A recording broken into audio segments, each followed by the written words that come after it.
All right, good evening. This is Tuesday, December 11th, 2018, special Board of Education meeting. To call it to order, we have 6 board members present and 1 coming. And with that, we will stand for the pledge. Pledge allegiance to the flag of the United States of America and to the republic for which it stands, one nation, under God, indivisible, with liberty and justice for all.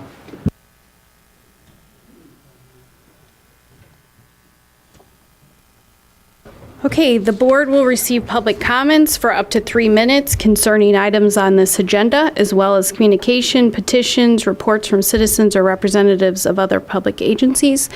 I do not have anyone on the list. Are there any public comments?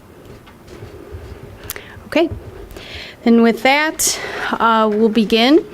Just to provide a little bit of context, this is a discussion of the master facility plan construction timeline and next steps.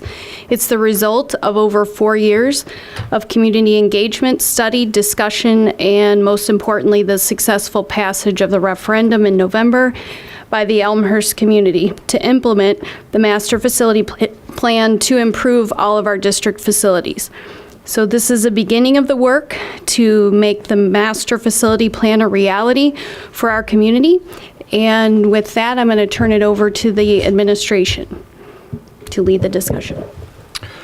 Okay, thank you. So tonight we have 2 representatives from White & Company, our architects, and they are Craig Siepka and Terry Moeller. And then we have 2 representatives from ICI, our construction manager, and they are Terry Fielden and, and Mark Poskin. So they will kind of lead the discussion of the elements of the timeline and how things are laid out as in regard to the various elements that have to occur, the types of work that needs to be done, and then how that coincides with the cash flow, and also then a major piece of it will be talking about how do we get into the community engagement and project oversight pieces.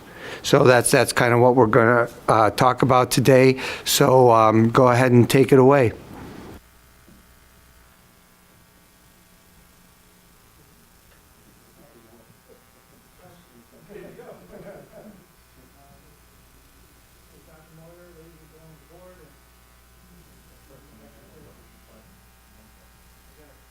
I'm going to figure it out before this project is done. All right. Thanks for having us here, guys. Ladies and gentlemen of the board, appreciate it. A long time in coming, and congratulations to all of you and the people of Elmhurst. Pretty exciting project, pretty exciting times. And tonight, what we wanted to do, as Dr. Moyer said, is just not necessarily have a presentation. We have a very short bunch of slides that we want to share with you to help us in the conversation that we have before us tonight. But it's not by no means very formal, and it's certainly the shortest grouping of slides that we've had in the last probably 3 or 4 years that we've been coming here. So I know no one's broken up about that. But we got a few things that we want to get in front of you, some information we want to share, get your feedback, and have a conversation. And really to kind of start things off, what we'd like to do, and show this slide. We've shown numerous times just to share with you and kind of as a little reminder of where we're at in this entire process. Kind of a humbling start over here. Everything you see right now, we are really where it says this red bubble, sort of in this pre-design phase, kind of getting our ducks in a row, getting organized for all the good stuff that's to come. Everything that has happened to date has happened to the left here, right? This is our 4 years worth of work, kind of distilled into one slide on the left side, very humbling, but a lot of hard work has gone into getting us to where we're at, and that's what is kind of reflected in those two arrows. What we want to do is spend a little time in this bar where it says right now, and then explain a little bit about the design implementation process that happens on the right side of that bar. So that you have some indication or idea of things that are to come, maybe some expectations, and along the way during this conversation, we'd really like your help in terms of understanding and your thoughts and impressions about the recommendations we have, how you organize yourself, both for the project and as you outreach to the community. So let's start there. Right now, as I said, we're sort of in this sort of pre-design. We haven't gone out to the schools yet. We haven't started designing anything yet. We're getting contracts all in place and organized. And one of the major things that we need to do in this initial step is to figure out exactly how we want, as a group or as a team, to organize ourselves to collect information, test things out, and get them organized in such a package that it could be thoroughly explained and understood, and making sure that your expectations are met. And so when we think about that, we need to start thinking about not only the big picture, where we've been spending most of our time, thinking about conceptual, very big conceptual ideas and things and thoughts, as well as cost estimates and how that's implemented, and work our way to the more detailed components and parts that help us do the documents, and then ultimately translates into the built environment. So we talk about going from the macro issues to the micro details, and to do that we need to set ourselves up into basically 4 different levels or layers, I guess, if you will. The first is, we're calling these school planning teams, and that would be working with each one of the schools on an individual basis about their specific needs, wants, and building related items. Those meetings would happen as required depending upon the schedule that we've developed over here, and that Terry will share with you in a few moments. Primarily that would be with school leadership, the leaders at each one of the schools, Mr. Schmidt, certainly our design team, as well as the folks over at ICI. Students, parents, community members would be brought into those conversations as deemed appropriate, and certainly your feedback on all of that would be greatly appreciated. That's sort of the first layer, and that gets us to the really building specific things, but kind of taking another step back, organizing ourselves from a administrative leadership, district leadership team. That is really a continuous, ongoing conversation that we would have at a sort of a once removed layer, I guess, if you will, on a bi-weekly basis, to not only talk about those ideas and thoughts that we shared, exchanged, and gathered at the building level, but also kind of start looking at what that means across the entire district, right? So there's sort of that level.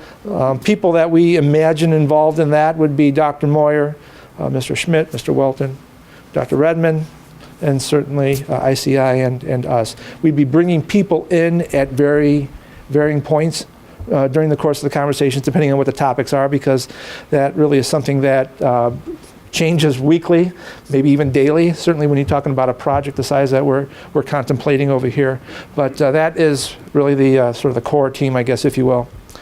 And then the third layer, as we kind of move towards the macro issues, it really involves feedback and getting information to you.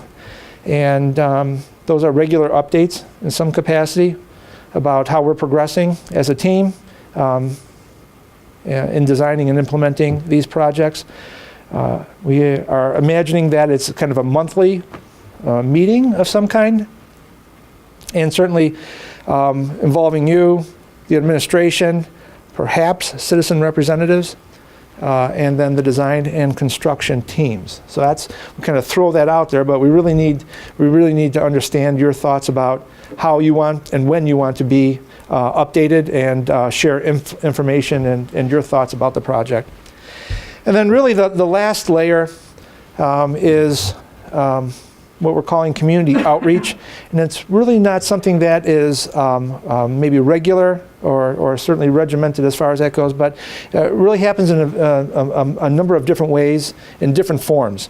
It could happen both formally, when the time is appropriate, but very often in an informal way, communicating out to your constituents what is going on. And some of the things that we use to help convey the status of the project happens with varying tools, whether it's through webcams, social media websites, anything that we have at hand, and that's something that we really need to kind of talk a little bit further about and get more detail about. But it's really a way of letting everybody know what's going on outside of the walls of this building over here.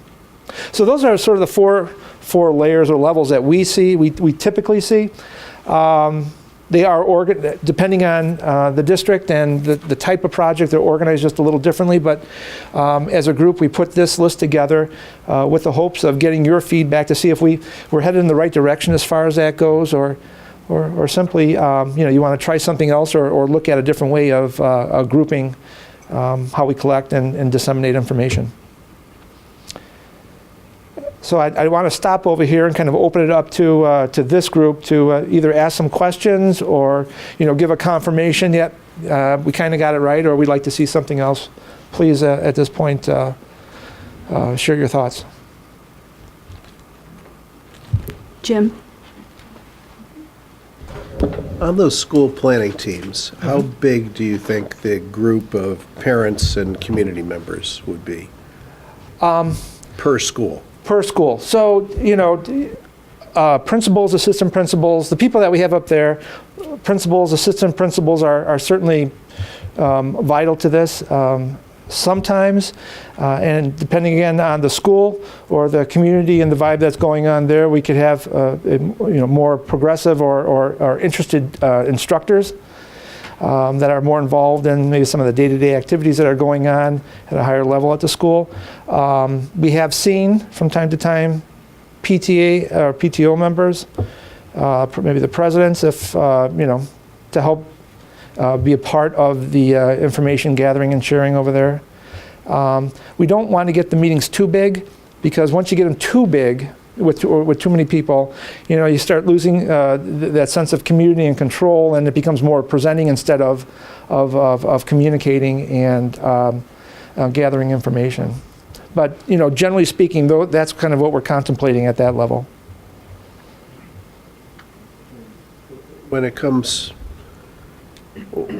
to the point where you're looking for feedback and design options and things like that, I mean, I'd really like to have interested community members, neighborhood members, parents involved to the greatest extent possible. Understood. And that was that might be part of the fourth layer too.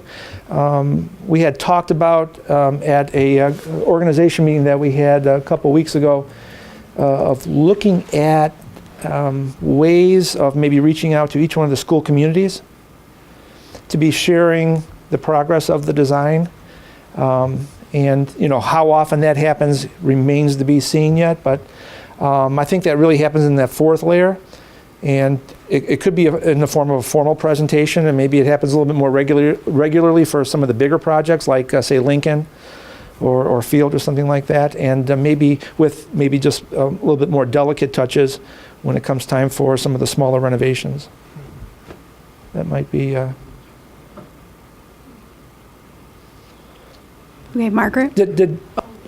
I see a puzzled look there, and I want to make sure that It's the communities, particularly in these bigger projects like Lincoln and Field. It's going to be that neighborhood school. Yep. And the people in that neighborhood, the people in the town, are the people that are paying the bills. Yep. I just want to make sure that they're consulted when there's different design options. I definitely want to take the recommendations from the professionals that we have on our staff, but I also want to ensure that we get community input as to what's in their neighborhood, what it looks like. They're going to be there for a very long time. Do you think having PTO representative, as part of that group, would sort of start satisfying some of that concern or that desire? Yeah, I would just hope it would be more people from that neighborhood and community than Okay. just one person. Certainly. Jim, I think that they're, so the way I've seen this is that it's kind of a combination. You can have larger groups as part of, some of the initial conversations to start sifting through ideas and things like that.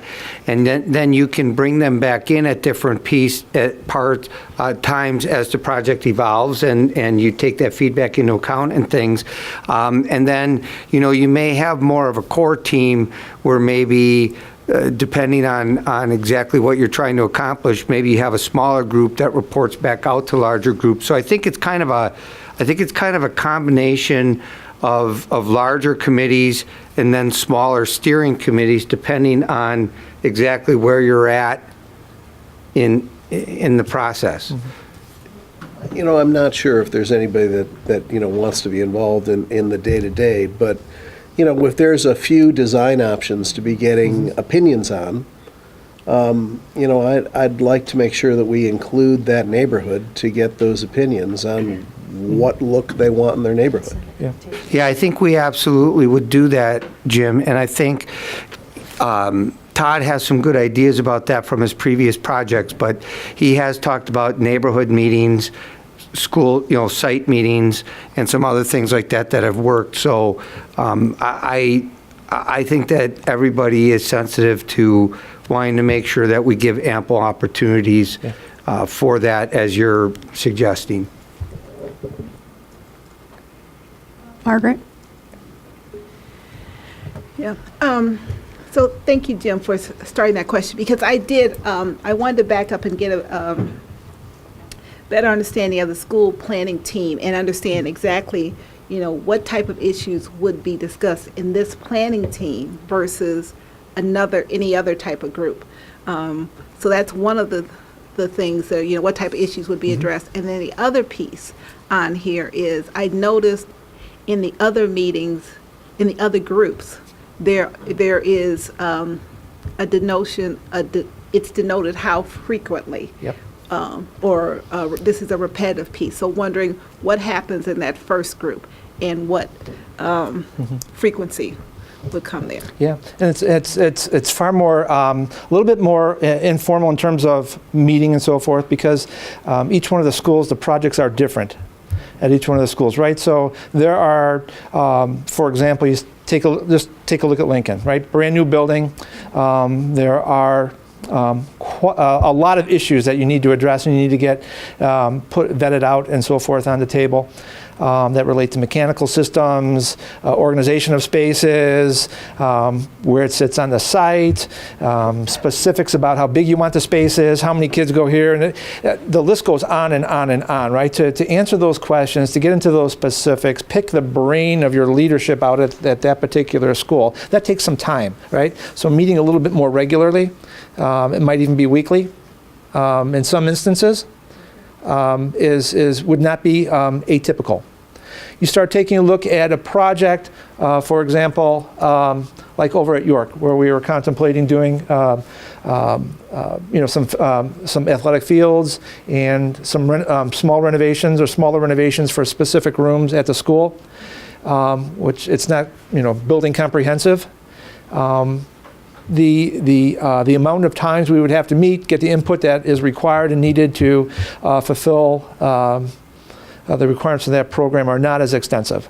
And so, meeting, maybe a couple times or a few times, I'm just throwing out a couple numbers over there, but would probably suffice. And so our intention was to keep that intentionally vague and not specific, because for each one of the schools, it's going to be something just a little bit different. It is more than one time that they would meet. Oh, absolutely. Okay. Yes, Okay. absolutely. Okay. All right. So that is, thank you. That is, so some periodic, depending on what the need is. Mm-hmm. And then what I'm trying to get at, and I think this is also what Jim was mentioning, to ensure that that community with that school is involved in the process and more involved than just after it's completed and decided. So trying to figure out, now maybe they're not the group that decides the mechanics or the space planning. Sure. But somehow that there is a group that gets that information and can provide input. Right. So that's what I think that's what we're trying to get to. And we're absolutely committed to that as well. And I know I could speak for Dr. Moore and the team that it has been discussed, and we'll have more details about that, but certainly take that into account as we set up each one of these projects. Make sure we get the input that we need to from the community. And the information out there, right? I mean, actually, maybe community outreach is really something that, if you think about it, probably could happen at each one of those upper 3 levels too, right? It's integral to what we're doing. It's part of the process, for sure. For sure. John? Yeah, thank you for putting this together. I don't want to jump ahead too many slides, but Okay. I think a lot of this issue of public participation, it kind of, helps to break down the design phase as you did in slide number 7. You said there's a schematic design, more of the conceptual phase, then you move to design development, and then obviously construction documents, there's not a real role for the public in, Right. unless they've got the Right. professional. But as you go to the left in the design phase, the conceptual place, site and building due diligence, I think there's a lot of input that the community members can really add in that. People who've stealing been my there thunder a little bit, for a yeah. few years. I know there was significant discussion in Field's playground placement back in 2006. Yep. So, but that was kind of my observation, that the role is really, it's 2 parts. It's bringing them enough information that you can get meaningful input from community members who are most likely, not professionals in the industry that you're in, and bringing them enough. I mean, this was kind of the challenge of the Focus 205 meetings, is to put enough information out there where you're getting meaningful input, but not putting so much out there that you're focusing on a particular item that may be favored. Yeah. A question I have, I'm going to move on. I think that's pretty obvious. The administrative leadership, I assume that's going to be on a day-to-day basis as things arise, but I think what you're saying here in biweekly would be a regular biweekly to force into a regular program, but obviously the administration's there every day as things arise on emergency basis. Absolutely. You just what we like to do. One of the what we're seeing biweekly is that's kind of a set time to meet, but it might be at some points or some years it might be weekly. Yeah. And the point here is to fall into a routine and a rhythm that you're that you're going to be meeting, and it allows time to prepare and get organized. But certainly conversations, I guarantee you, will be happening. Via emails and phone calls and, running out to the site to go meet with Todd and his staff because an issue came up that we need to resolve or what have you. I mean, that's just part of what we do. And the critical thing here is to be flexible and understand that, we're kind of in this together, and if we have to, relax some of the meetings or make more, sometimes there's 2 a days, I don't know, we're there. But just to have something regularized to start off with is probably what we should be doing over here, given the breadth of the construction and the design that's going to be happening. Let me ask the thinking about why a board committee. And I notice there's board member and then parenthesis S. What's the thinking in not having the board as a group, as a unit, active in the process? You're adding administration, which is in level 2, and we know administration will be there and participating and so forth. And that kind of leads to the next question, and maybe it's really one for the board and the administration talk about, is points of board approval. if there are some strong directional issues coming out, strong conceptual issues being resolved, I mean, doesn't it make sense to bring it to the board as basically a community approval at certain points? I don't know. Have you faced this in some of your other projects, and how have other communities addressed that sort of accountability issue? Yeah, it happens every job, every Okay. project that we have. I mean, more than just approving contracts. Correct. Approving perhaps the concept for a Lincoln school, you know, that it should come to the board, so the board should be able to say, yes, that's the concept that the community wants to approve. So I'm Let gonna me, go to let that. me, Craig, let me just jump in with that too, because we had a conversation at our planning meeting that's pertinent to your question. We have a finance committee. So our thought was, this was our initial thought, that we were going to kind of see where you guys were at, is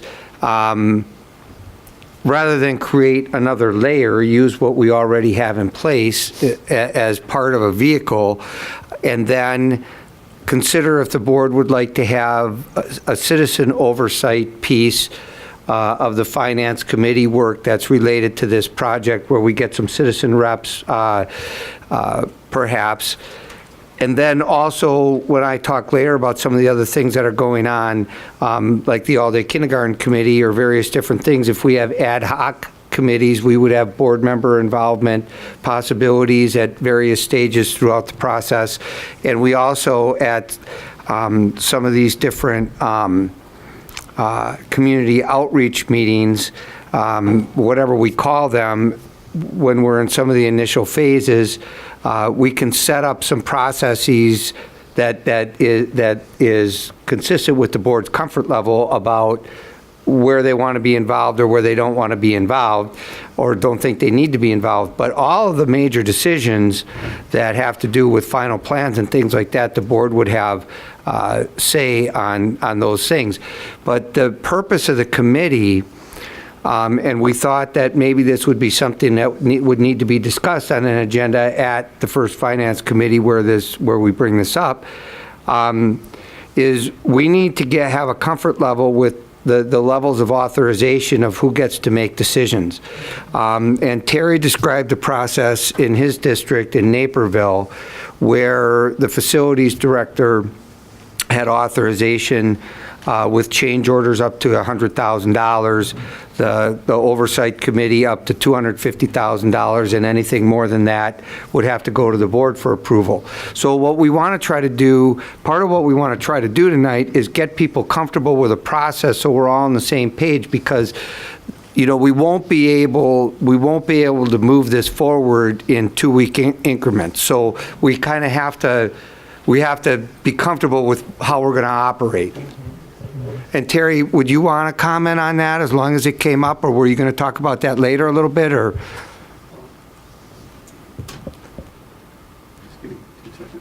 Thanks, Greg. Oh, yeah. I don't know for sure that was really a topic of discussion on the slides, but the board did delegate part of their authority down to the subcommittee. We were managing like $80 million worth of work back in 2007. So we did it a couple of ways. So the board was broken apart. We had major components at Naperville Central High School. We were doing an early childhood center.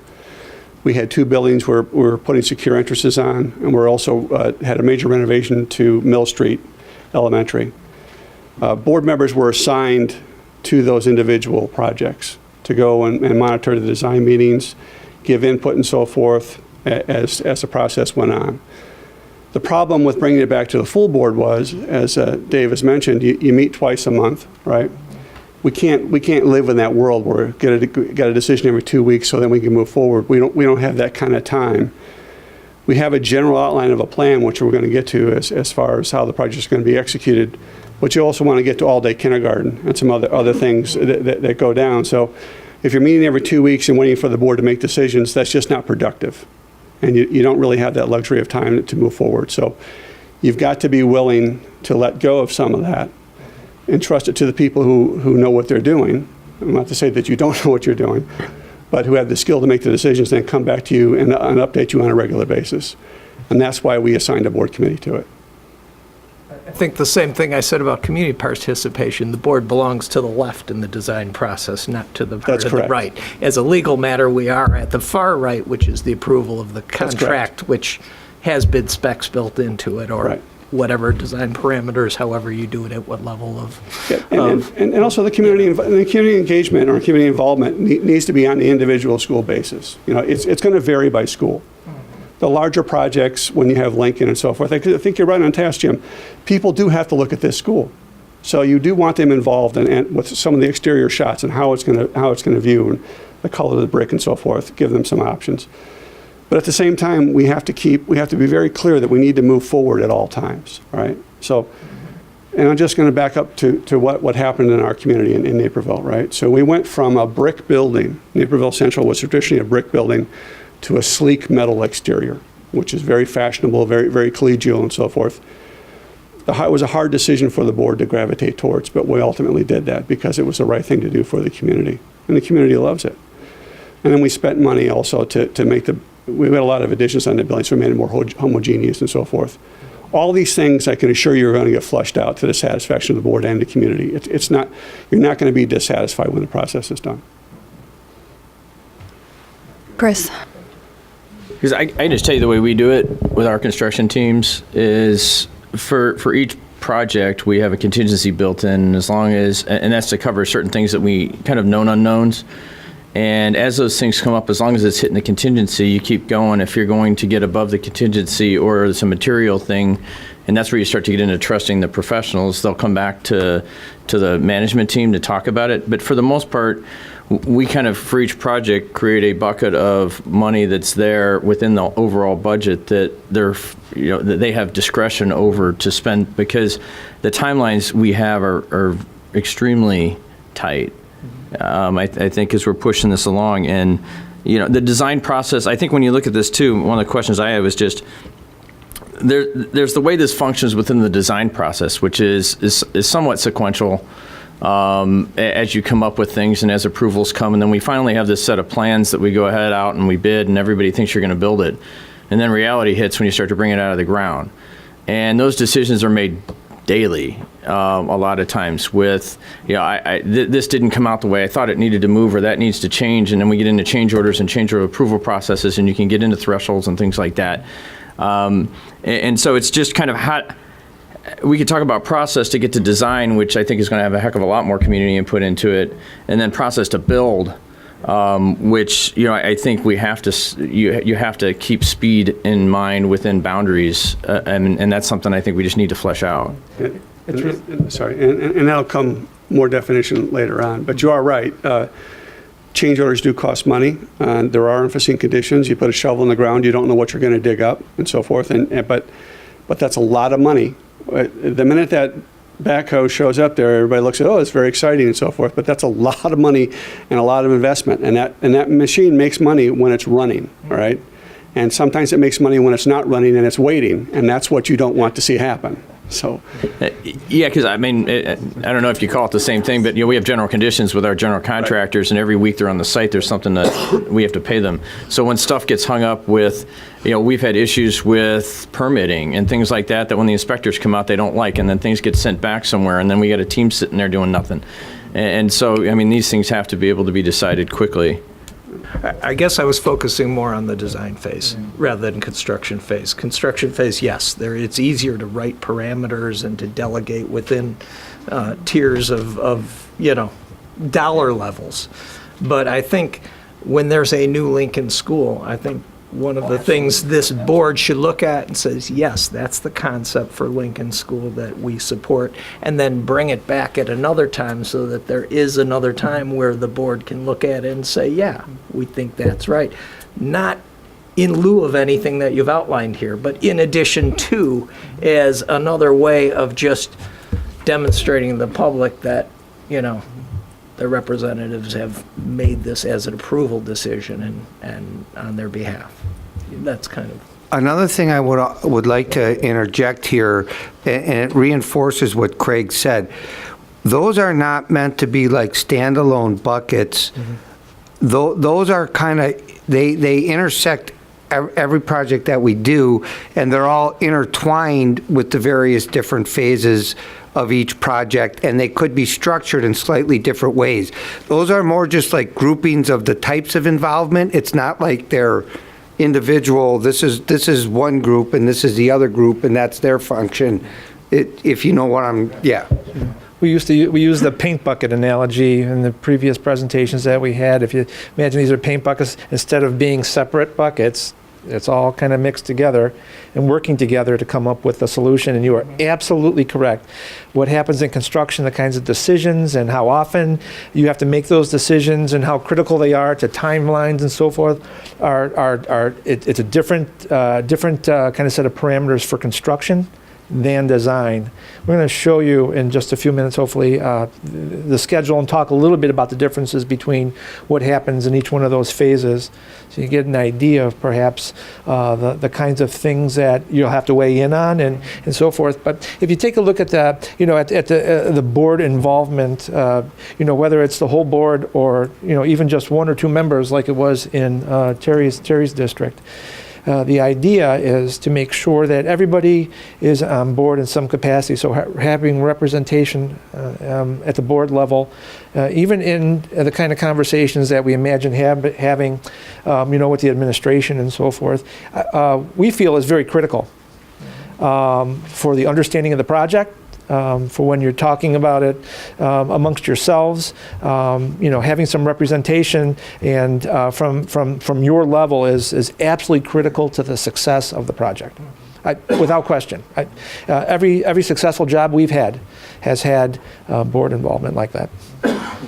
Chris, follow up? Just add one last thing to the end of this. Just when you talked about the board committees, I think we were going through the process of interviewing you guys and others. There were several folks in the community that have construction expertise that had volunteered to sit on some kind of citizens thing.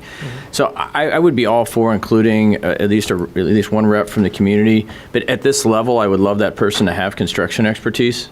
I think that's a little different help for us as a board, as we need as much community input as possible. We also need that expertise, so sure. I think that would fit well on the board side.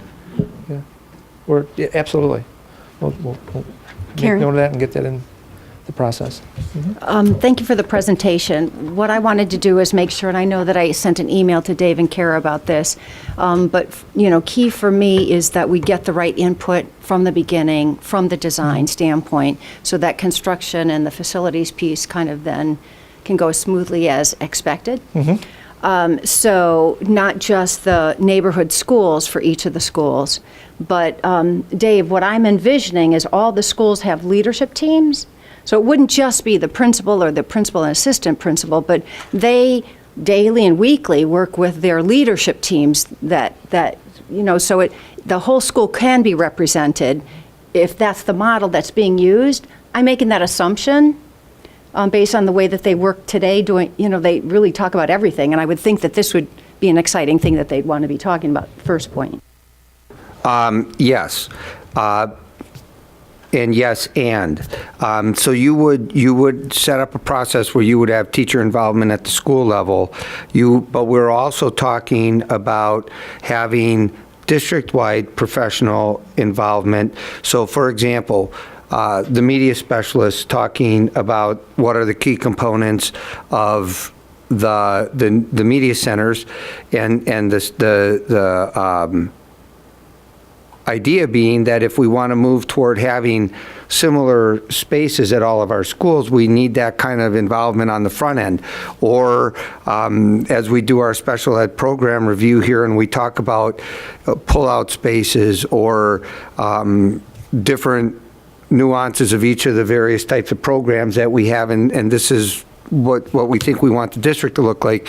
We might involve special groups of teachers. So we would have like district-wide groups, school-specific groups. I mean, there would be the all-day kindergarten committee will obviously have kindergarten teachers on it. So there's probably not too many times. There's probably for anybody that wants to get involved, there's probably going to be some type of opportunity at some point for that person to have some level of involvement. I mean, that's so I think we'll be good. It'll be paramount to get the teacher involvement, but if we haven't kind of emphasized that enough because it looks like it's administrative heavy, that's not the intent. Okay, so the other example is I'm on the tech committee, and I clearly, from hearing from the members on the committee, that I would see that this would be another topic for them to give input, because we need to make sure that, that what they're thinking and what we're designing for a rollout, is part of what do we need at these schools. So many subtopics. Yeah. So many, when you start thinking about the projects we're contemplating here, we'd be bringing in multiple people with varying interests and expertise to help us navigate the waters, technology being just one of them, for sure. And that's kind of what we meant, like in that second grouping there, the administration leadership. That's where you'll see people kind of coming in and out of those meetings to share direction and input on what we're doing district-wide. Because one of the things, and we'll talk about this in a little bit, one of the things that we do need to make sure that we adhere to and honor is this idea of equity and parity across the district, of systems and things that we're implementing, right? Technology is one of those things, but, the kinds of spaces that we're creating is another. All-day kindergarten, all of that.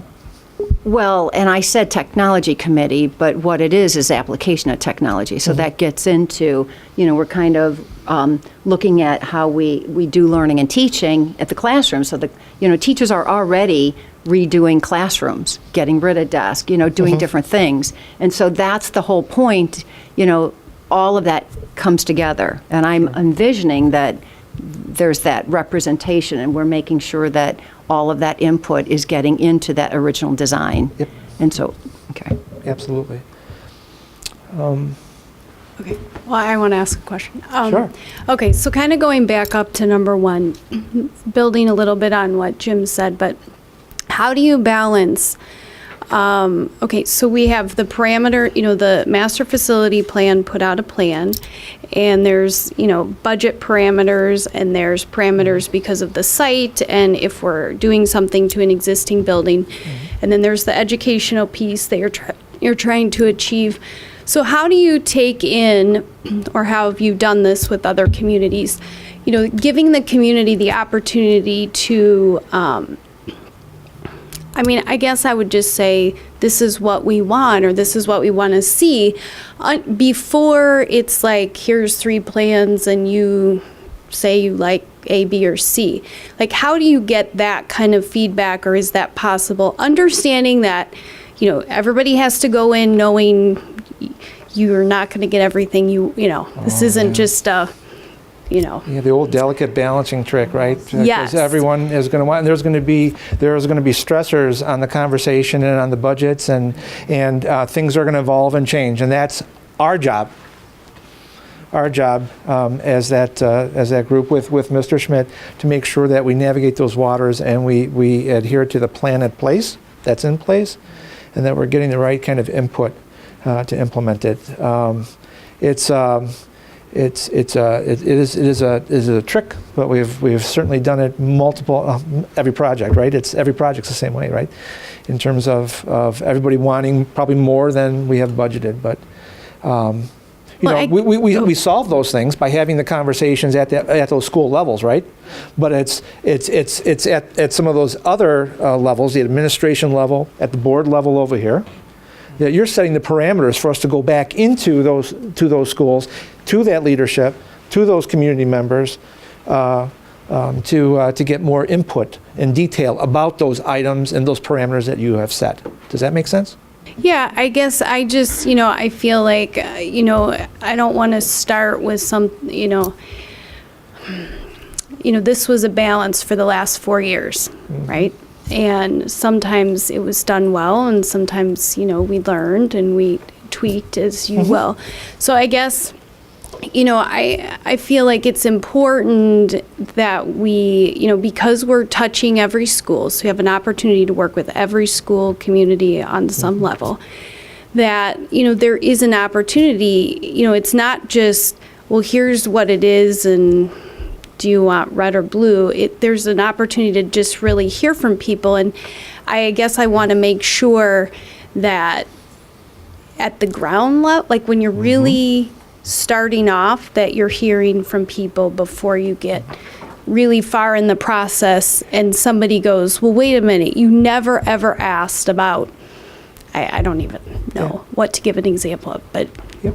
And that's why we have these different levels and layers, right? So we can get into those kinds of conversations with individual schools and report back to administration, to you, ultimately to the community at large. It's as I said, it's a balancing act that can be accomplished, and it might just be that in the course of those conversations that happen at Group 1, we find and uncover something that wasn't talked about when we were doing the master plan. It is possible, and you know what? Your buildings and your communities are living, breathing things, and so they're changing all the time. And so when we find those things, that's why we have these different groupings, so that we could reach back out to you and get some direction on how you want to address that, or if you want to address it. It might be, for example, over at, actually, if I'm not mistaken, it was happening while we were doing the master plan. We had thought that we had everything kind of squared away for each one of the schools. I remember towards the tail end over there having a conversation with Dr. Moyer about a conversation he had with the principal over at Fisher. Hey, did you think about X, Y, and Z? Something came up in the school. I think it was the stage was one of those particular issues, and we had to adjust our plan a little bit. Worked with Mark to make sure that in the budget numbers that we had presented to you, that we could fit what they were contemplating or thinking about for the stage area over there, and you just do it. You do it in recognition and cognition with everybody, and with your direction in full knowledge, so that there are no surprises, right? This is all about no surprises at the end. Let's just face facts. And by having these different levels, these different groupings, we minimize the chance of that happening. I wanted to follow up with what Kara was saying. I mean, some people won't have a chance to be on a committee, so I want to make sure that if people have input, they don't have time, or not able to be on a committee, that they still have a chance, through surveys or however you've done this forum or survey, that they can weigh in at some point without being on a committee. Yeah. And we may have to go slow to go fast, at this ground level, but it will pay dividends. Agreed. Yeah. There's no question about that. And depending on how that community outreach takes place, it's not a one-way means of communication. It could be a two-way for sure. And listening to you, we need to make sure that we honor that. Mm-hmm. Jim? After making my comment about the design phase, as we've discussed here, I've been thinking that the last few weekends, through some volunteering with my daughter's extracurricular activities, I've gotten to see the inside of some high schools in the west and northwest suburbs. And I'm thinking whatever process you followed 20 years ago for York High School must have been the right one, because you got York absolutely right. I wasn't on that team at the time, but thank you on behalf of White and Company. So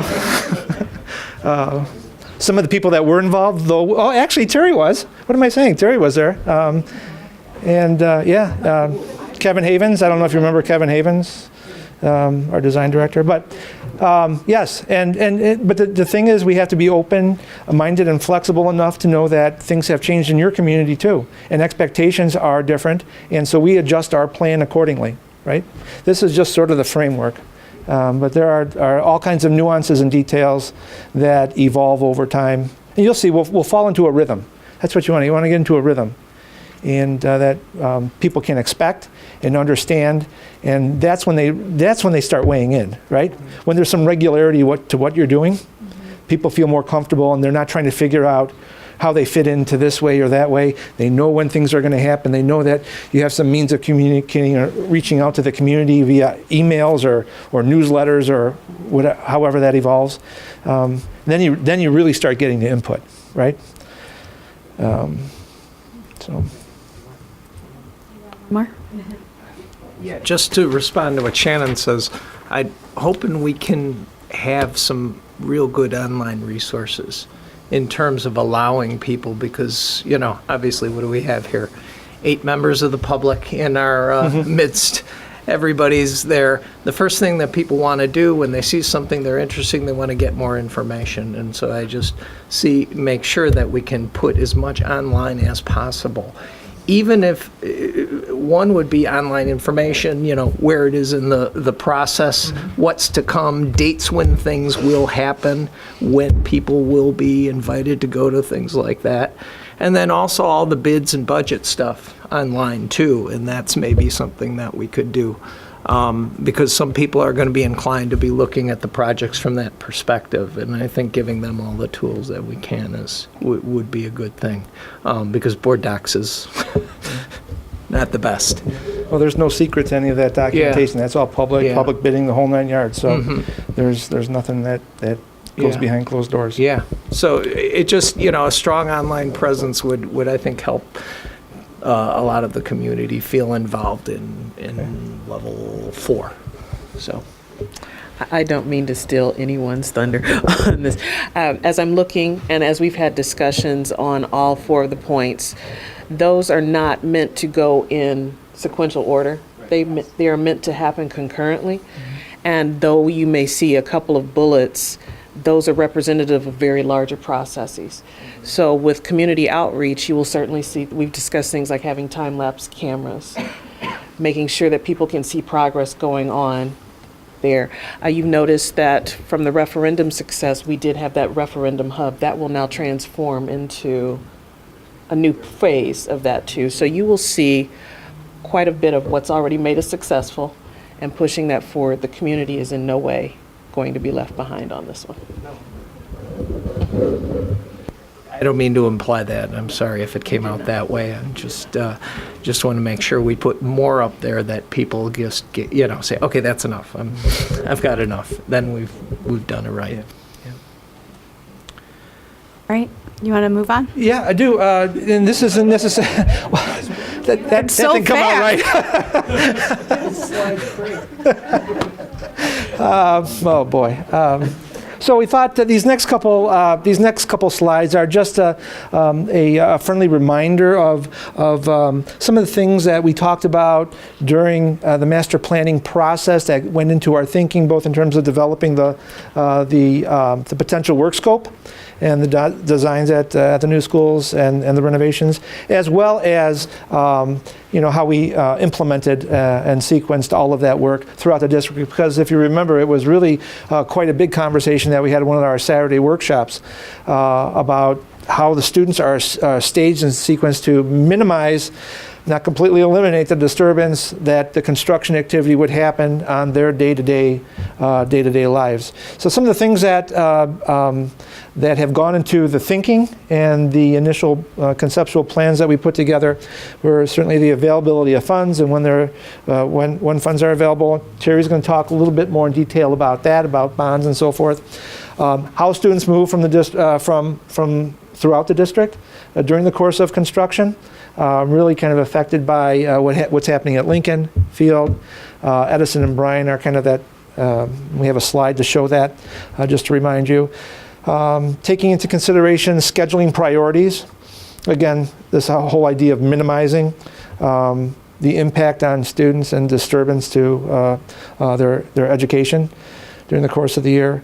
And then, of course, overarching all of that is community expectations with regards to both education, safety of students, the impact on the surrounding areas, and all of that really went into the development of the planning, both from the design standpoint and the implementing standpoint. that you are familiar with. So those critical path projects, this is a little diagram that we wanted to share with you, just again as a reminder. In a moment, Terry's going to come up and talk a little bit about different groupings and how projects potentially could be sequenced or should be sequenced. And it really hinges on this idea of doing some work, doing the work at Edison, and some amount of work at Bryan to open up square footage, to relocate students from Lincoln, and start doing the work over on that site while the kids are in school. And working for about a year, getting the kids back at Lincoln, moving the kids at Field out, and then starting the work over there just because of how tight the sites are. So there's a little bit of a trick, and there's a little bit of a staging sequence that needs to happen with the projects. Again, Terry's going to talk about that in detail, but if you remember, those were the slides where all the bubbles were moving all over the place, and got a little bit complicated, but I think when you understand it, it actually seems to be very simple. It just needs to be carefully thought out and then ultimately implemented. So there's 3 different groups. We're not going to talk about that right now, but we'll get to that in a minute. Going back to the schedule then, and this is, we started taking a little bit of a dive with some of the questions. We really want to spend some time talking about what happens to the right of where we're at right now. And what happens to the right is really the bulk of the projects, right? And it's divided into 2 parts. The first part is the design part, right? And you are absolutely correct. Community involvement, making those upfront decisions, sharing with people the idea, the work scope, and what's trying to be accomplished, and getting their input and buy-in is not only critical for the success of the project, but really it's the long-term, right, accountability piece that you have to your constituents, right? So, all that information that's exchanged in this first phase right over here is really essential, and the community involvement as well as your involvement is different in this stage over here than it is to the second part of the site, which is the construction part, right? So during construction, you're really thinking about change orders, surprises in the ground. Terry said once you start digging dirt, you uncover a tank or something that nobody knew about, some of those more critical decisions and things that come up that need to be answered immediately. Can't wait for a monthly board meeting because that's going to impact kids getting into school down the road or what have you. So what I like to do is just share with you, really talk about both phases very quickly, kind of blow that up a little bit, and really what happens in the design phase, there's 3 steps. There is the schematic design step, followed by what we call the design development, and then construction documentation.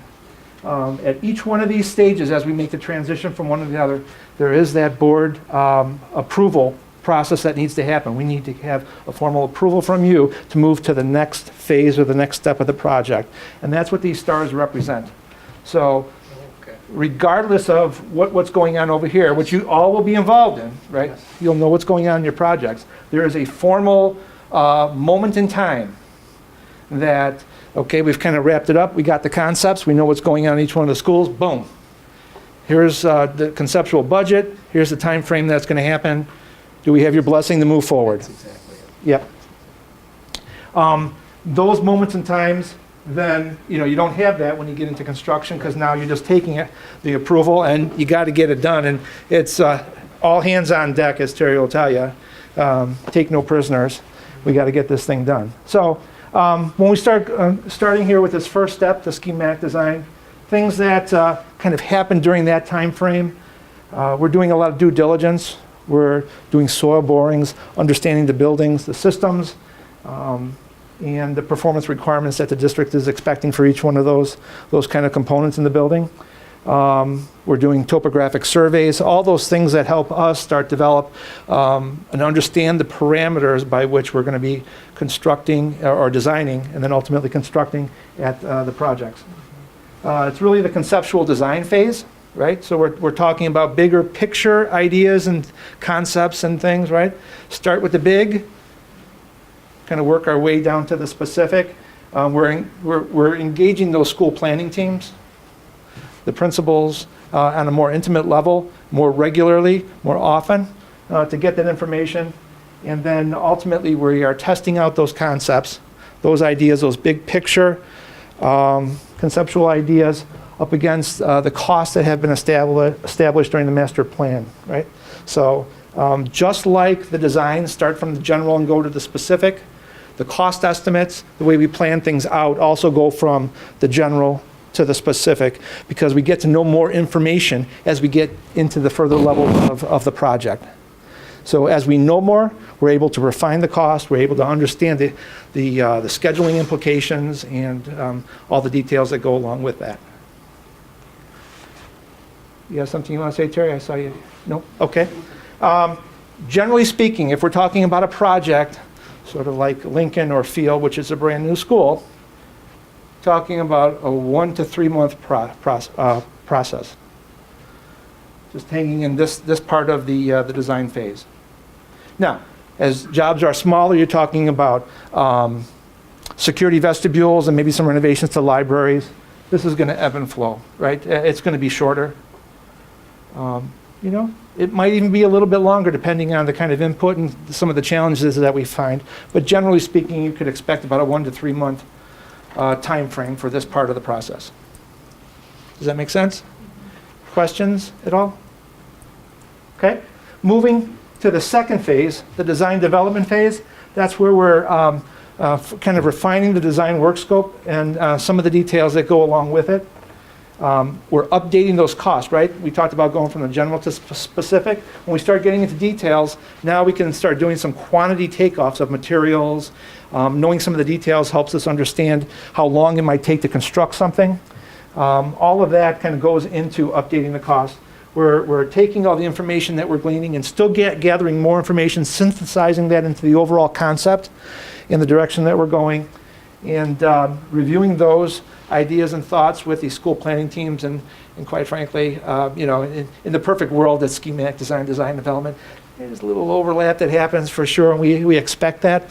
And there might be some changes that need to happen. Again, this idea of being flexible as a team, knowing that your schools are changing, things might change in your community. We need to be sensitive to that and make sure that we accommodate that in our planning and our design thoughts. And that, because of the nature of the work, on a typical project, again, like a Lincoln project, you're talking about 2 to 3, maybe even 4 months worth of activities and work to make that happen. So as we get into the further levels of design, you see the time frames start extending out. And just to reemphasize, really the input, getting the big ideas and your thoughts about what you want really happen in these two phases over here. When you start talking about the third phase of the design process, the construction documentation, that's when we start burrowing in, right? We need to go back to the ranch and really start putting the technical drawings together, taking all that great information that we got, and making bid documents so that we can hand those over to ICI to go out for public bidding, get good pricing. At that same time, they're doing some final cost estimating so that we know that we're right on target. We're aligning with the budget that you have allowed for those projects. And then at the same, in conjunction with that, we're looking at getting ready for construction activity. So starting to think about staging, all of that good stuff that they need to do, ICI needs to do for when construction activity starts happening. That's really what happens there. Construction documents, we're saying 2 to 4 months. 2 would be if we're doing a vestibule. 4 months, and probably beyond, right? What happens here is, again, this isn't a perfect world, and it's really, these phases start overlapping each other. You start talking about phasing drawings and bidding and all that kind of stuff. It gets kind of complicated. We're trying to simplify it for you over here.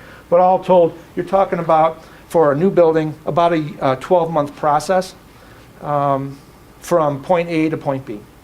From the point that we start conceptually designing all the way to the point that we're going out to bid.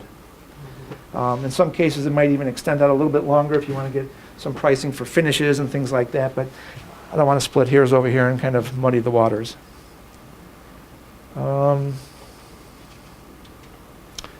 Any questions about anything that I just said? Does all of that make sense? Yeah, I think Chris has a question. Sure. Yeah, a couple of, what's the permit process look like for something? I mean, I know it is in the private sector. How involved or how long is that? Because, I mean, I'm not sure our permit process takes under 2 months on anything we try to do. Yeah. That's something that we have to engage the city on, for sure. And depending on how cooperative and the breadth of work that we're talking about, you're right, it's going to extend more than 2 months. There's also there's the zoning planning review that we're probably going to have to go to. levels. You know, that's a couple hearings at least, and then it's also working in conjunction with the people in the city, where there's stormwater management, permitting that we have to go through. And procuring those permits is rather lengthy and long. We fit that all into the process. We start that very early on. And we only really have to actually do stormwater if we're building additions, wherever building additions and so forth. We have to do some calculations and kind of engage people that way. But it is figured into what we do. And we try to get a head start on it just to give ourselves a little leeway so that we don't run into a situation where construction is being held up because we're waiting for, approval from the city.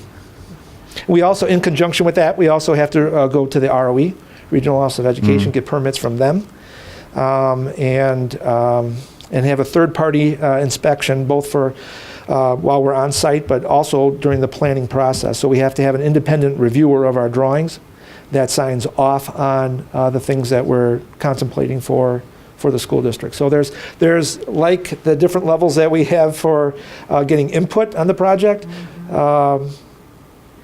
From the community as well as the school standpoint, there's a whole host of people that are on the construction and design side that need to weigh in on that. And certainly, we know how to navigate those waters, and we certainly will keep you and everybody on the team updated on the progress of those processes. Okay. And actually ask for your help if need be. So. I'm sure that'll work. The other thing is just, as you iterate, as you go through these process, each one of the development and plans, I think it's important, particularly as you get into value engineering, which you guys are going to do anyway, but it becomes more important as you get to construction documents and you're trying to fit things, is just being really mindful of the trade-offs and some transparency, and we can talk about how high up some of those go. Things like one-ply roofs at York that don't last quite so long, and now a future board had to come up with money to replace a roof well in advance of when we thought. I just like to avoid that stuff. And then the second is just when you make those trade-offs, my experience has been, involving the operations side of it, because the construction's. There's things that you can do to make your budget on the construction side that cost you more money over the long term than operating the building. And so weighing the cost to build versus the cost to operate. Our goofballs put in battery-operated soap dispensers to save a few bucks to make budget. Now I'm paying somebody $20 an hour to change batteries every 3 weeks. Those kinds of things. So like Mr. Welton and the other folks on the operating side getting very much involved with making sure that we're not penny wise and pound foolish to make a number that over time is going to start squeezing our classroom budget. So again, when those trade-offs come up, I think it's important those get discussed, in all honesty, because those are ones that have long-term impacts. Yeah, and that is exactly why we're recommending sort of the structure for sharing information that we showed when we started this conversation. In no instance will we be making unilateral decisions about things that are going to impact you long-term, whether it's from a maintenance standpoint, even from an aesthetic standpoint. We want to be open book, want to share with you and get that information out so that you could weigh in on it, for sure. Yep. And I think Terry wants to say something. So we do talk about those very things that you mentioned, Chris, as we go through. And it's we don't like to call it value engineering. We like to call it cost reduction phase. So that's where you look at elements as this roof may be more expensive, but it's going to give you 5 more years of life and so forth. Does it fit better with Todd's operating budget to extend that roof out for 5 more years? Flooring's a huge concern in all buildings these days.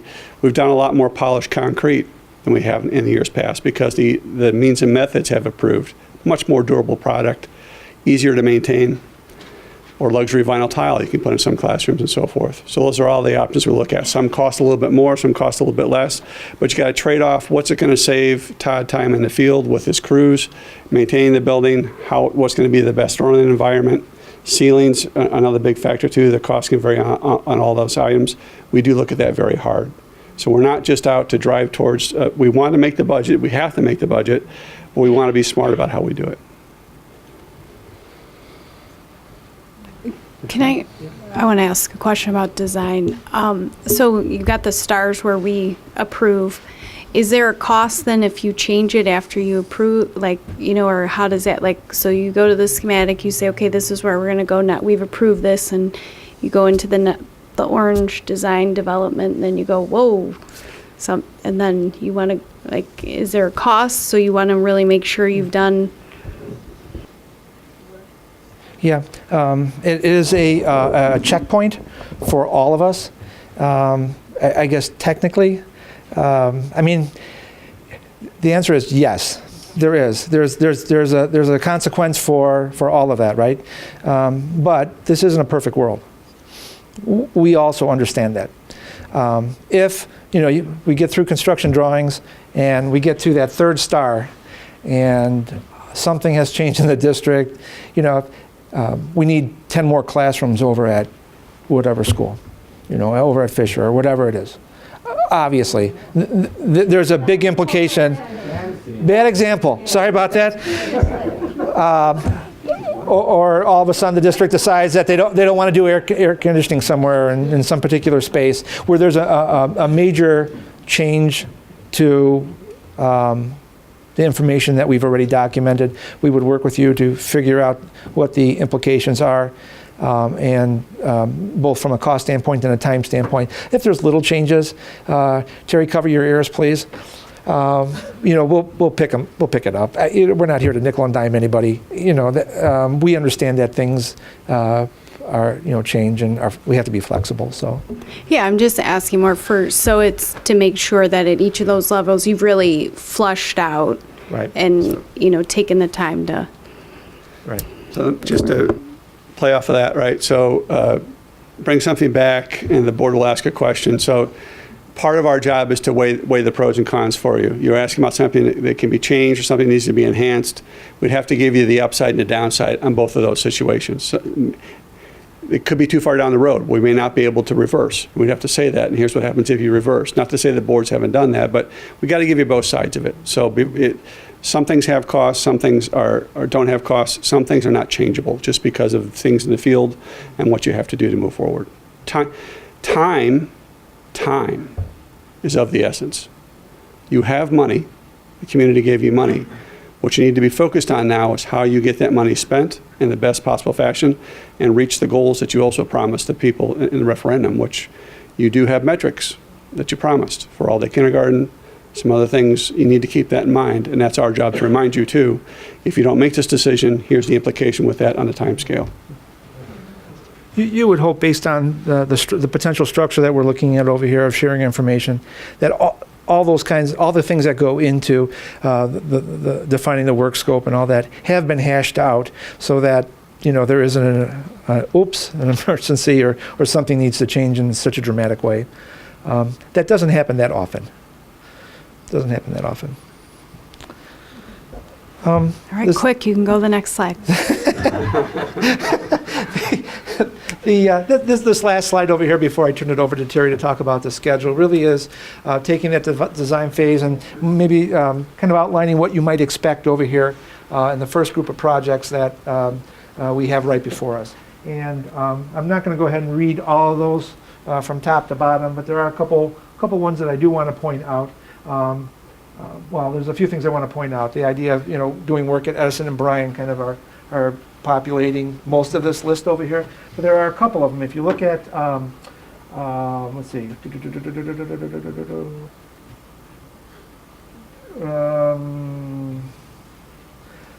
the first one, I can't find it here, it is on here, is the idea of establishing district standards and expectations, not just for these projects that are right before us, but across the district, and making sure that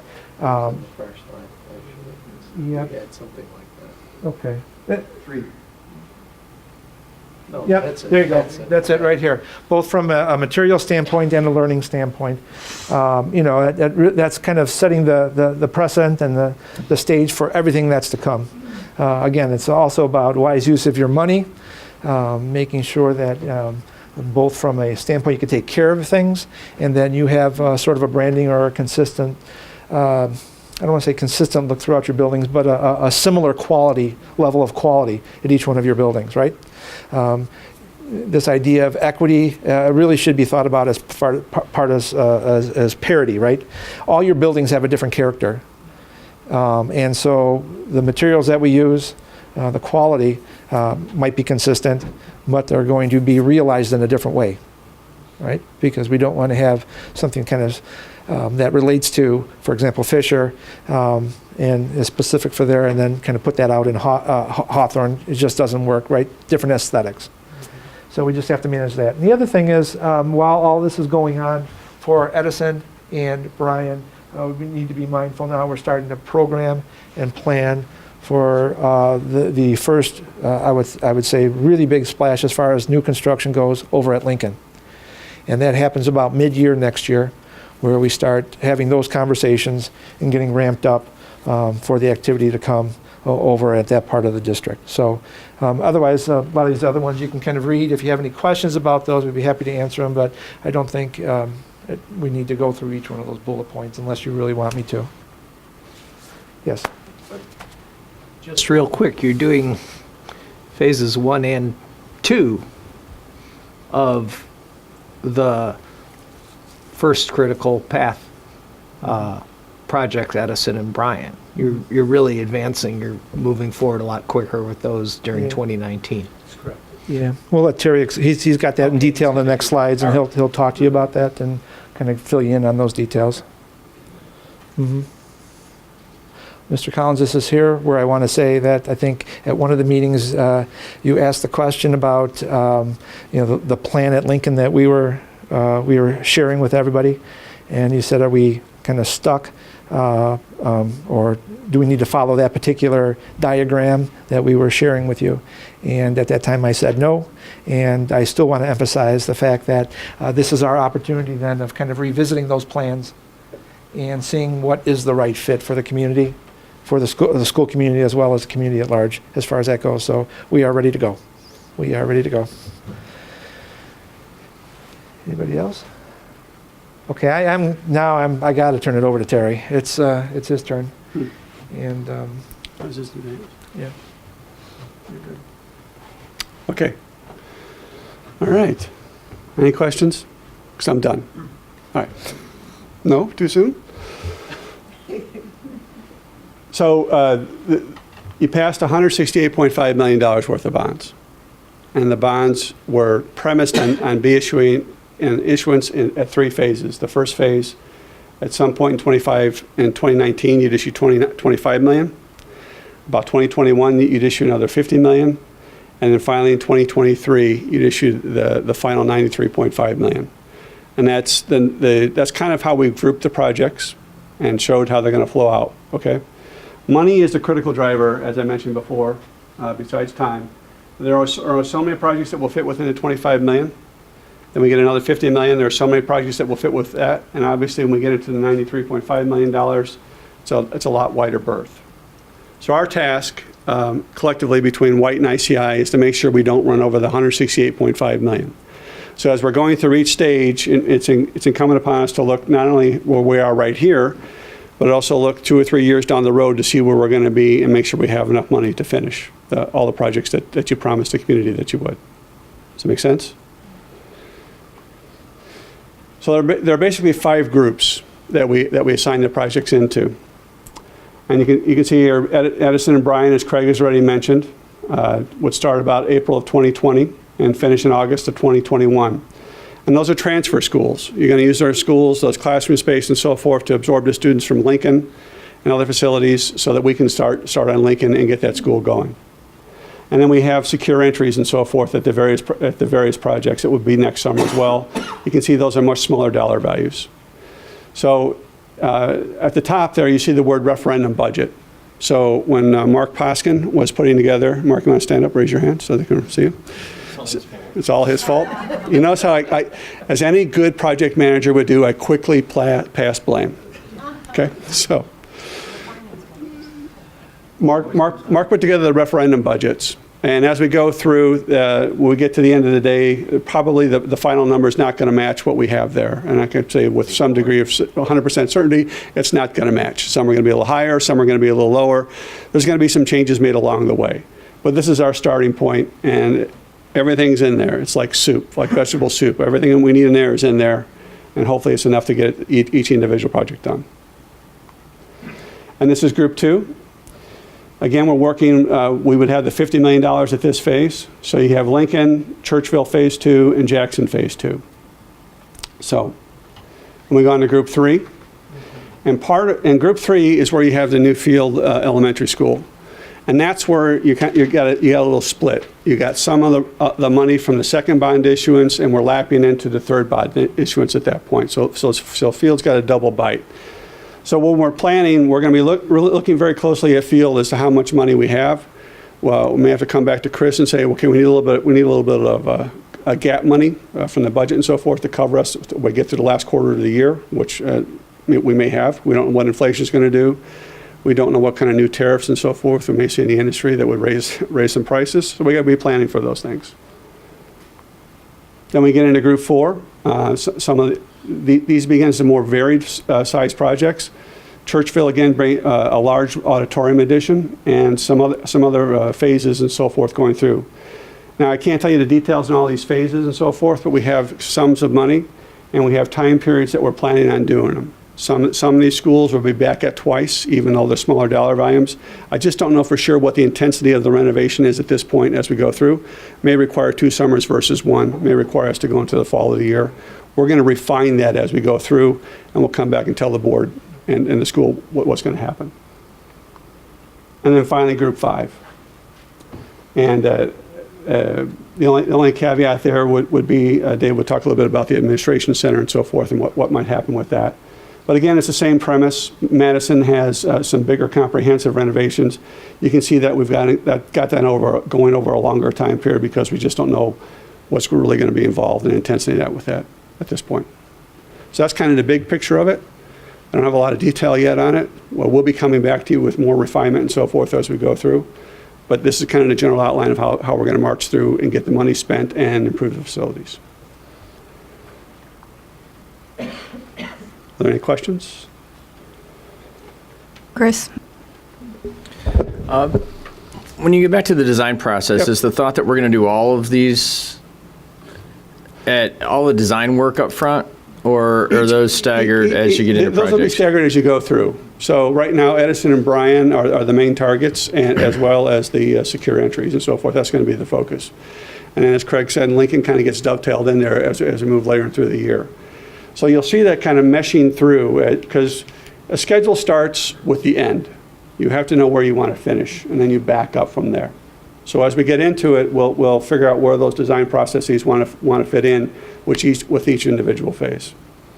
So in this case, you have two factors. You have time, schedule, and you also have a money metric that kind of holds us in check and so forth as to how fast we can move forward. But my understanding, the money metric's an aggregate, right? I mean, the financing structure has some flexibility to it. Well, and don't run too far. My mom was calling me. So To a certain extent, yes, but as Terry said, we have to be very mindful of the need to house students during the construction. So that's part of why we got locked in there. And then we started looking at some equity ideas. If we're doing a secure entrance at Bryan, because that's part of the Bryan project, should we time those up so that all the middle schools are done in a similar fashion? And so there are a variety of considerations that went into kind of plotting that out. But there is some flexibility. I mean, there's a certain amount of money that we have, and the designs are what we're developing. So. Yeah, I just want to make sure that you don't say, okay, I'm going to go into a facility once, because I only have this much money. And then I'm going to go back again, and it's going to cost me 1.5 times more to do it in 2 pieces than if I would have just done it the first time I went in, because I'm assuming that the money won't be there. And it's a trade-off between taking more money now and paying interest on it and paying more overall money for the project. And so I start with the aggregate budget, but I don't start with the tranches. And the other thing is just from a liquidity management standpoint, and that's a conversation we can have in Finance Committee. I mean, from a timing on when we borrow, how much we borrow, I would like to, again, this goes back to the design questions, which is just get into some kind of at least a quarterly kind of draw need so that we can plan out, the bond issuances. And I would like to talk with Elizabeth at some point about just the flexibility. Do you do big ones? Do you do small ones every 6 months? What is the most cost-efficient way to do it? We also have some fund balance that you may bridge with and then borrow. So, I mean, these are all things in the interest of managing interest costs down as low as possible. Those are conversations I'd like to have. So, Chris, I think a couple things. One is, I was going to talk about this a little bit when I talked about the transition center, because that's a little bit of an unknown. But we are going to be dovetailing this with the regular summer maintenance projects that we typically do, and Todd's going to present on that next week. And so I think you'll have an idea of our needs and see that he actually has a plan. So if we need to adjust what we do here or there and what funding source we pay for it here or there, we have some flexibility built in with that, and some flexibility hopefully with a potential IGA with the city. And then also if we need to go into fund balance as a short-term kind of a thing to make sure that we do something that's effective and efficient, we can do that. And then the third thing is at the next Finance Committee, I think Elizabeth, the plan is for Elizabeth to explain her current thinking on the timetable of when we would issue some bonds. So that would be a good opportunity to ask some of those specific questions. I think she would be prepared to address that. The Finance Committee is January 10th, and Elizabeth will be there to discuss it at that time. Karen. Terry, I know that you had said, follow up to what Chris was thinking, that some of the schools have 2 and 3 phases, and that you would look at each phase and what needs to be done, but you're also going to weigh everything that's going to be done at that school, right? Because it might. Okay. Yeah. It's I've really oversimplified when I've said that. So it's a much more complex thought process than one might consider, but it also doesn't make healthy discussion because too much abstract, and human nature wants to fill in the void, and that's never good. So we're going to get to that point, I promise you. We're just not ready to talk about it today.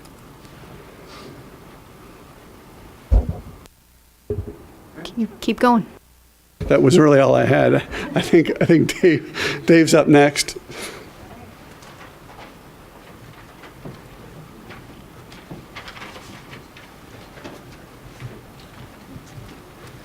So do you really think you were going to get away without me coming up here? Probably not, I assume. But real quick, so we spent a lot of time on some of the logistics of the type of work that needs to be done, the planning that's gone into it, where the community could potentially be involved, or how you want to manage some of the oversight pieces or whatever. But this slide is just kind of a compilation slide of a lot of the additional type of work that needs to be done and needs to be managed internally as part of the process, in addition to the actual construction pieces. So we are looking to convene an all-day kindergarten implementation committee.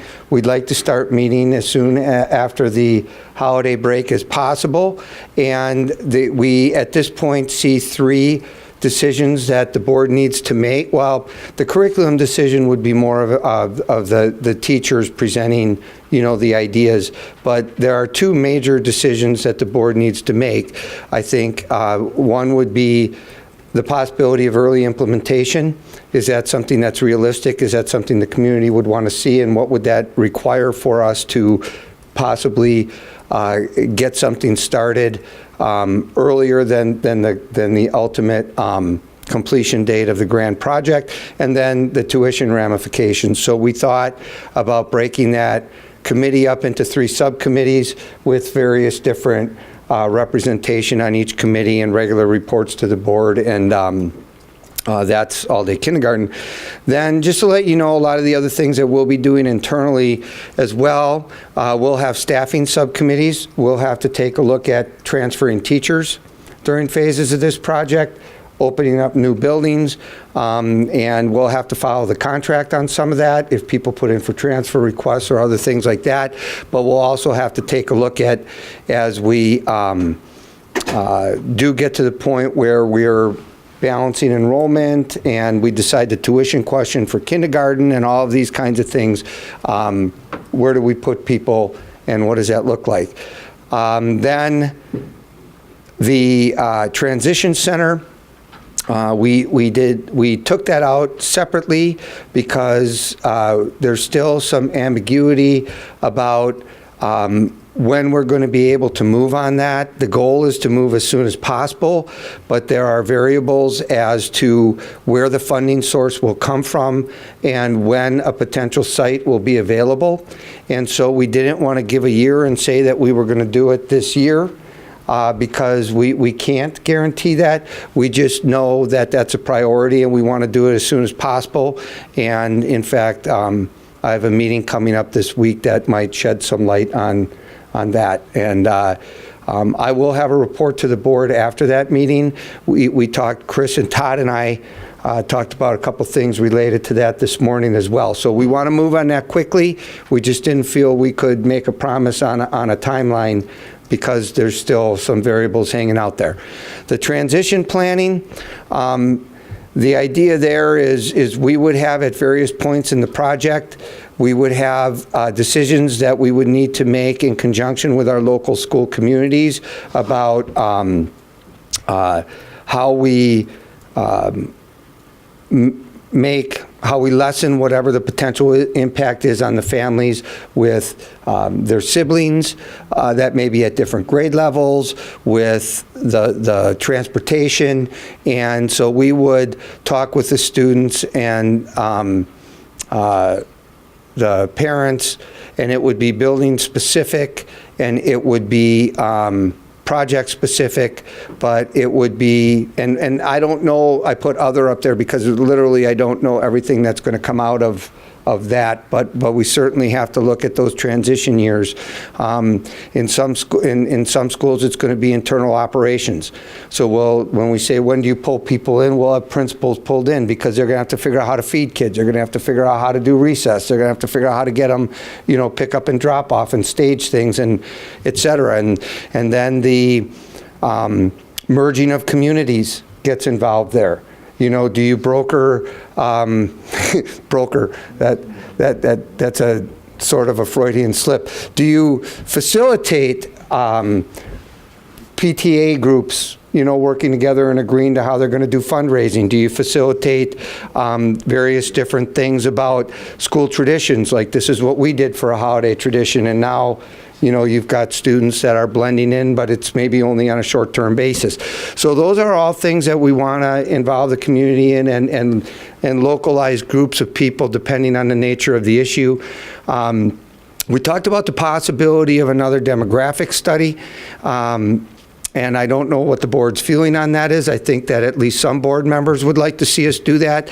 So the timing of when we do that may dovetail a little bit with the decisions we need to make with the construction timeline. One of the things we wanted to caution people on is balancing the need to want to confirm what our enrollment projections look like with the fact that the sooner we do them, the less accurate they'll be as we move closer to completion of the project. So exactly what day or what date you want to pick to do that. We bounced some ideas around, but I don't know what your thoughts will be on that. These are So there's multiple decision points, in other words, that are going to be made that aren't just about approving bids and things like that. And then the last one is the decision on a boundaries implementation date. So we had said we don't want any current students impacted, and we don't want any current homeowners impacted, and that we would go by purchase date on a home. Well, what date do you want to purchase? What purchase date do you want to pick? Because when you set that, then it's a matter of informing the community, informing the realtors, making sure that we provide that information and everybody knows. But one of the questions is, how full do you want Edison to be that first year when this takes into effect? So the closer you set it to the end of the project, then the longer it's going to take for it to kick in for Edison to fill up. And the biggest drawback of that is that then Jackson has to be able to accommodate those families, and when we take a look at the space needed for all-day kindergarten and some of those things, they fit together in different ways. So that's a decision that we would need to make. So those are some thoughts, and I can guarantee you that we haven't thought of everything, and once we start having those conversations, we'll think of some things that we haven't thought of right now. But those are just some ideas that I wanted to get out there to make sure that we laid the foundation that this is the type of work that needs to be done. So if you have questions, that's certainly fine, but just, yes. I hate to add to your list. That's enough of a to-do list to scare people away. But this came up in the discussion of our permitting and planning issues. The sooner we can bring our partners in the city of Elmhurst up to speed. I think we probably assume everybody was paying attention to the referendum with the intensity that we were and going into the detail, but I know that's probably not the case. But I think what we need to do is to somehow, you've got more urgency in a lot of stuff there, but somehow bring them in, let them know when things are happening, the sort of things that are happening, the magnitude of the things that are going to happen, the need for us to get certain understandings about their expectations. The sooner we can do that, the better. And because there were surprises in past referendums, so. Yeah, that's a good point, and my guess is it would look something like this. I'll turn to my right because he's been oddly silent back there, but I think that typically the facilities director will sit down with various people from the city, and I will certainly, I'm not abdicating from that, and Chris Welton can be involved, and other people too, but the point is that we would need to know how their committee structure works, how their decision-making structure works, and what we have to do to get these projects approved, and we would probably sit down and start some meetings with them and coordinate some of that. Yeah, on the flip side of that, getting some insight into all the multifamily and a lot of the projects that are being thought about or on the drawing board as you start to look at loads in classrooms and things like that. It seems like we're building some really big things, which, it's great to build density in downtown areas. I know that's the trend that's going on, but having us with some kind of awareness of what that is as we design things would be very helpful. Yeah, I get a lot of those updates from the chamber at the Economic Development Commission. We'll report out at the chamber meetings on the progress and the update of some of those projects. I think that obviously they will say that they're not projecting a lot of students coming from those, but the trends could change perhaps the way people make decisions. And I'm not asking them to project students. I just want to know what they're building. We'll do that. No, I know, I get that, but I think that as far as the downtown area is concerned, one of the things that we have going for us is that we would be increasing with the boundary adjustments, increasing the, or lowering the capacity at Hawthorne, which means that Hawthorne would have the ability to absorb possibly some of those downtown students if that materializes a little bit, because that's in that school district currently. But yes, I think that we ought to make sure that we're always on top of what developments are being planned and approved. I think it's part of a broader planning discussion that needs to be had with the city of Elmhurst and coordinating what we're doing and what they're doing.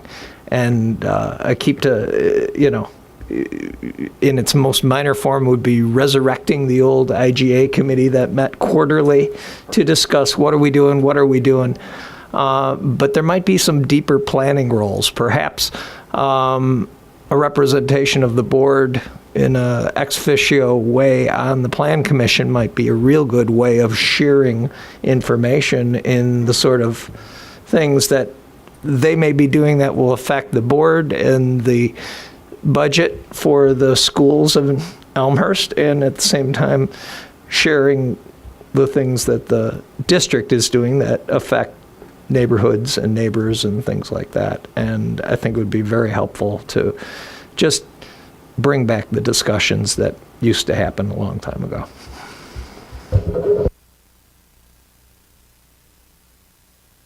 I would agree that a coordinated development between city and the school is important at this point. Because if I look at the demographic studies that we have done, to me, I think we need something more Elmhurst specific that says what's the load bearing that we need to design in our schools based on what the city's development is.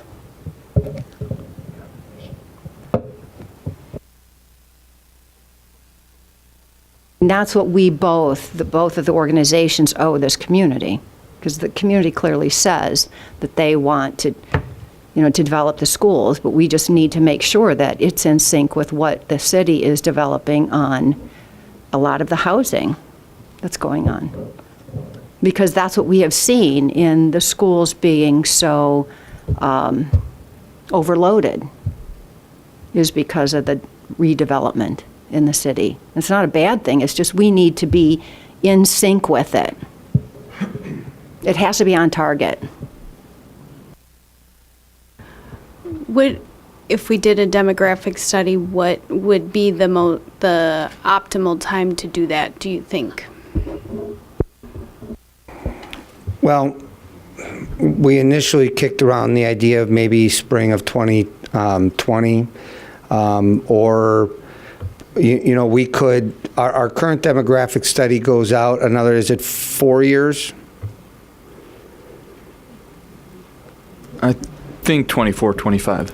We were thinking about a couple things. So, if we do it, again, if we do it too soon, the numbers will be less accurate as we get closer to the end of the project. And I think that one of the last major piece of the project field is where we're going to want to have a little bit more of a precise idea about how big we think we might want to build that building, and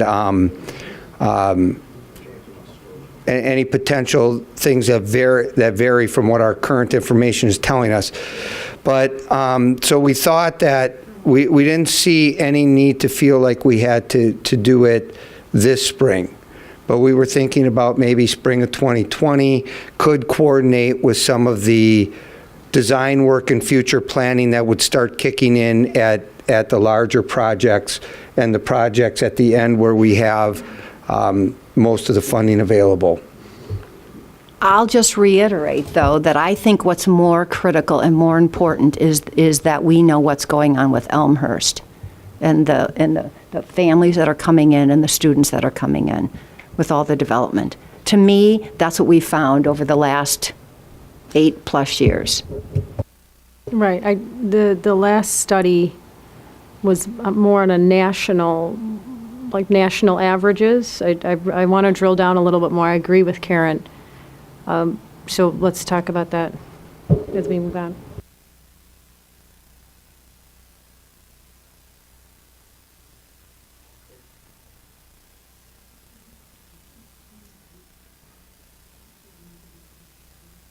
Margaret? So one thing, not in regards to our considerations, but going back to our initial discussion where we were talking about the board committee, and there was an idea that was floated that the finance committee would be the proxy for the board committee, and, or maybe I interpreted that. So I was going back to ask the question. I think it's relevant that for certain items that the finance committee, as an example, the January 10th meeting, but I don't want that to be the set group, that everything goes through the finance committee before it goes to the entire board. So I want to make sure there's some flexibility on the topics of what gets there and who reviews it. Yeah, I don't think that would be the case. I think that we would probably have to put standing agenda items under the superintendent's report for updates so that there would be regular ongoing communication at every board meeting. And if there's, Todd would be giving regular updates to the entire group. I think the idea was if you were going to have an oversight committee, we already have a structure in place. Could we do it in a way that's more efficient without adding another layer and just use, we haven't been meeting as frequently in the finance committee. Could we just schedule those meetings more frequently? And then if we want to pull citizens in, have them be a part of the committee, at least for the work that relates to this discussion. And then we would just kind of plug into the existing structure. But we don't have to do it that way. But however we do it, that was never intended to be like the only vehicle for board communication or like the primary decision-making arm.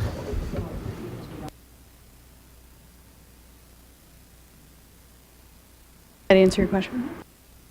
All right, anything else? All right. You're done. One question.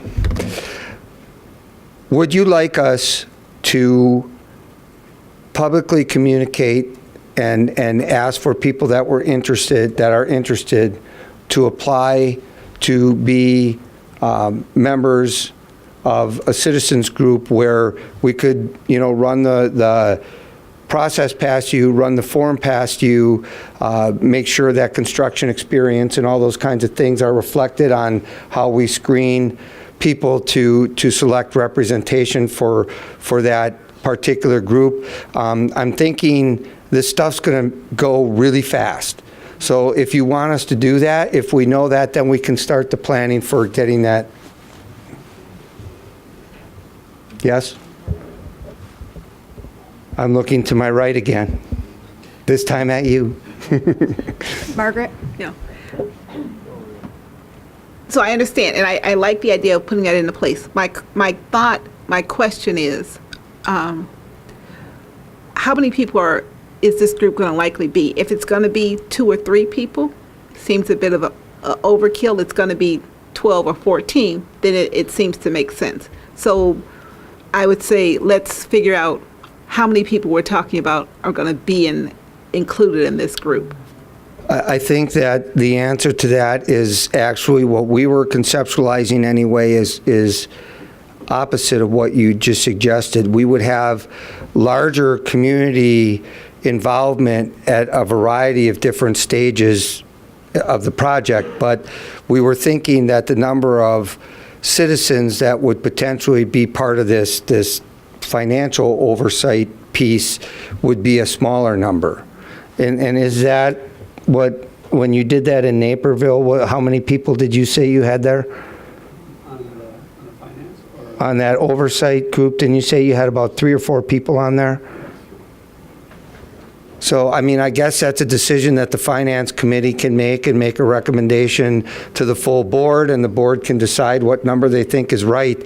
But we have to be a little bit careful about balancing the involvement with the management of the process. So there's such the group size factor of what's just right, too big or too small. And that's what, and so my thought, that was my thought. If it's going to be a small group, and, I'll put this out, what's the risk of us doing advertising and putting out a a form that they could fill out and then selecting 3 or 4 versus if there's already been 3 or 4 people that have already expressed consideration. So I guess that's what I'm trying to understand, the balance. If we set expectations that people will be able to be included and we're only selecting 2 or 3, is that better than not setting that expectation at all? Okay, then I misunderstood your question. So that's what we need to know. We have to solicit interest somehow. We have to get the information out somehow. Do you want us to get some information on the background of the people that are interested and why they're interested in being involved in this? Or do you want us to tap into some of the people that were involved in Focus 205 and people like that we know have some construction and finance background and have talked to us and emailed us in the past and said things like, hey, I'd like to be involved, or call me if you would like some, because we do have people like that are out there. Get some representation maybe from a couple of different, maybe make sure each middle school feeder pattern is represented somehow or something. And I mean, it just depends what you want, It was a question, yeah. So what I was trying to get I think it was forward- just 2 or 3 people, and then you would, select from the pool that you have versus putting out a call for, so-called applications. Can you just clarify, is this is to just be its own oversight committee, or it's part of the finance, The idea would be that these people would commit to attending the Finance Committee meetings, at least for the portion of those meetings that relate to discussion of this project. I'm going to ask, can we get any feedback from, I'm going to ask for our team here on how they selected people, and also from Bev. And I'm thinking about it from a PR perspective and the feasibility of doing this quickly.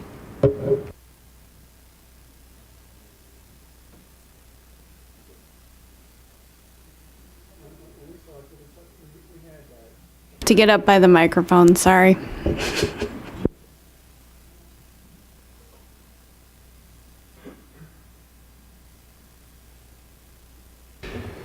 So we had a pre-referendum facilities committee that was made up of citizens, and when it came time for oversight or input at the schools, we selected from those people because they were the most involved during the process and had the most knowledge coming into it already, and they were also known entities. So we knew we were getting. So we kind of pulled from that group of people.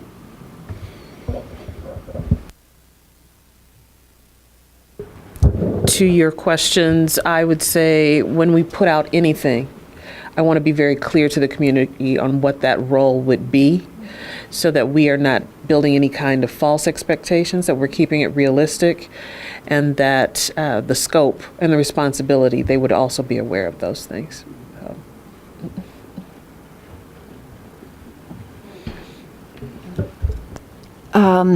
I would definitely look at, like Terry said, the people that are very familiar with it because of the learning curve, but expertise, and then that they can represent, the whole community or, various parts of the community, if that's possible. Yeah, we would certainly be able to do that. We would be able to do that. Chris? I mean, I'd be fine, and maybe this is goofy, but I'd be fine with saying, hey, we're looking for 2 or 3 people. We've had folks that we've worked with that we lean towards, but just in case we miss somebody, if you're interested, throw your name in the hat. Versus everybody's going to start from scratch and we're going to do that. Because I do think there's a ton of value from a learning curve perspective to people that have paid attention and have been involved in this. And it's just another set of eyes from a construction perspective, to kind of, again, and nothing again, you guys are going to do a fantastic job, I get it, but it's also to have that independence from the community to validate. So I just think the skill set's important. If we have some folks we know, we should tap them, and if we miss somebody, please throw your name in the hat, but we're moving fast. And that's kind of where I'm thinking. Are people comfortable with that? I've heard a couple comments now that are relatively similar in nature, so is that we can go forward based on essentially what Chris just said?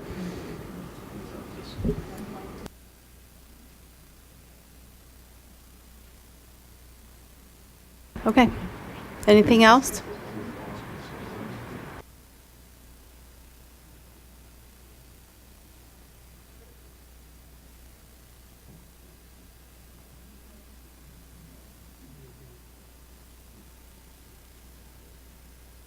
All right, any other questions about this while we've got the team here about this topic?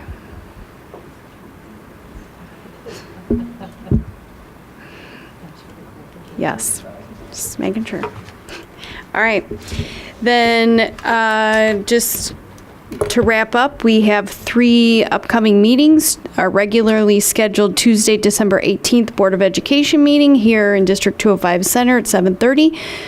Tuesday, January 8th, 2019.